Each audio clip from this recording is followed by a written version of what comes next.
Being aware of our emotions is the first step towards defining your own emotional intelligence. If we are aware of our emotions, we also improve our attitude towards problems and challenges of daily life. What we feel and what we try to hide behind our mood has a direct impact on our well-being. In addition, it provides us with suitable strategies to deal with possible depression and psychological disorders. As defined by Goleman, emotional awareness is necessary to awake emotional intelligence.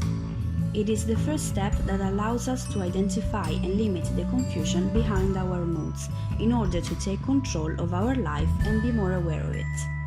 We are talking about a skill that everyone should develop, a resource that allows anyone to better manage their emotions. Knowing our emotions, how to define and communicate them, helps us to recognize and think about our moods to make the best decisions, recognize the emotions of others to relate better, set boundaries, apply filters to meet our needs, and invest in our well-being, integrity, and quality of life. It helps us to know ourselves better. Step 1. The importance of knowing your emotions. First of all, to achieve a correct awareness of our emotions, it is necessary to make a difference about what we mean by rationality and conscious emotion. The difference between consciousness and unconsciousness is well defined. Rationality supports critical thinking, but is emotion definable as something rational? The emotional awareness is one of the skills of emotional intelligence. Are the emotions therefore rational or irrational? Does knowing our emotions and stimuli makes us rational, or is it just self-awareness?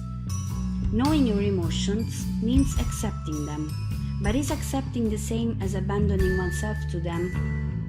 Self-awareness, in other words, the ability to recognize a feeling as it occurs, is the keystone of emotional intelligence. It is necessary to create a connection between the rational brain and the emotional brain. In the historical moment in which we are writing this handbook, we have lived and are experiencing one of the most difficult years since the post-war period for Europe. The unexpected pandemic took many of us by surprise and caused different emotions. From the fear of getting sick, the hypochondria, to depressive disorders due to job loss, to post-related stress disorder, and more.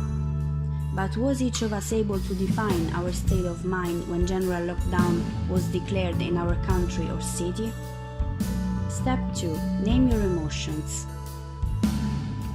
Learning to identify and express emotions and feelings in a positive way helps us develop skills we need to manage them effectively.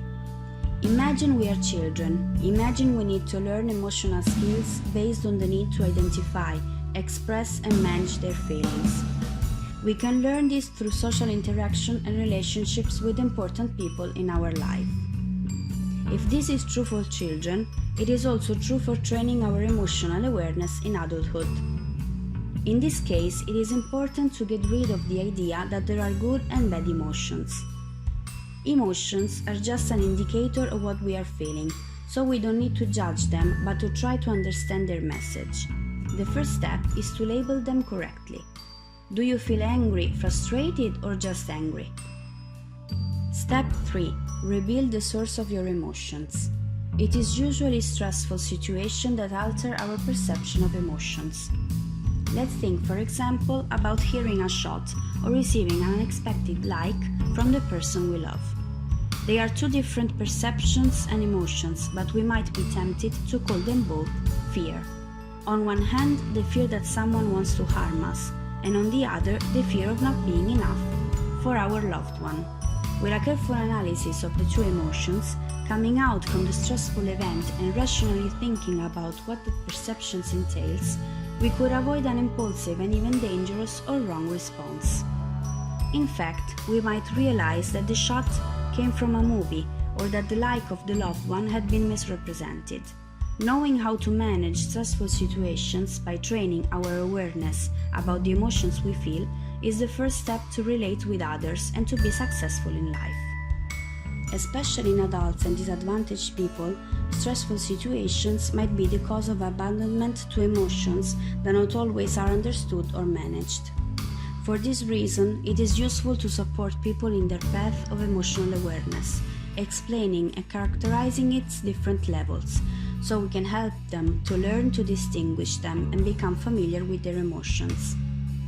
Psychologists Lane and Schwartz explored these levels, which are now part of a scale, levels of emotional awareness. Recognize the sensations. What kind of response does the emotion generate on me? What is the primary emotion where everything starts? There are a series of combined emotions that generate or trigger the primary emotion. Perceiving and understanding our emotions help people's well-being. This is definitely the first step to a happier life.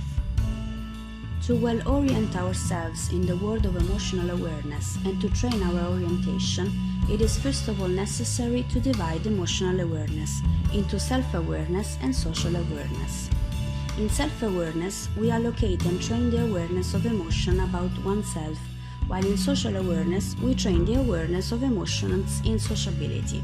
Especially the latter, in a very fast world like social networks, we have greater stimuli from external emotion, and this can generate stress and emotional confusion at the same time. Step 4. Learn to manage your emotions. Daniel Goleman says that emotional intelligence accounts for 80% of success in life. Once you have knowledge of your emotions, it is necessary to manage them to preserve inner balance and harmony. This allows us to be more productive, creative, and therefore happier. Our goal must be to give a constructive training to a very subjective world, directing it to our advantage. Managing our emotions also means designing and achieving goals. One of the best ways to do this is to observe, and observe. You have to accept your emotion, not by suffering them, but by understanding them. Also, Daniel Goleman argues that attention regulates emotion.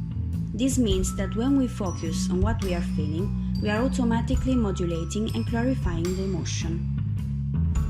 Often, our emotions are the representation of reality, which sometimes have foundation and sometimes not.